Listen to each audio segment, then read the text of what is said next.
స్వామివారు కూడా ఎంతో ఆనందంగా ఉన్నారు. ఎందువల్ల ఉత్తరమ్మ వారిని పక్కన చేర్చారు, అందువల్ల చాలా సంతోషంగా ఉన్నారట.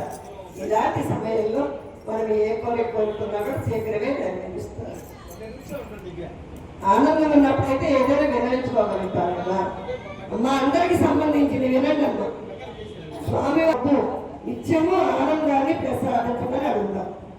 ఒక్కొక్కటి నెరవేరుతూ ఉంటే ఆనందంగా ఉండగలుగుతాం. నిత్యము ఆనందాన్ని ప్రసాదించమని కళ్ళజోడు ఉన్న వాళ్ళ కళ్ళజోడు తీసి స్వామి వారిని భార్యాభర్తలు ఒకరి కళ్ళలో ఒకరు చిరునవ్వులు నవ్వుతూ చూసుకోండి. స్వామి వారిని కలుసుకోండి. ఏడుకొండ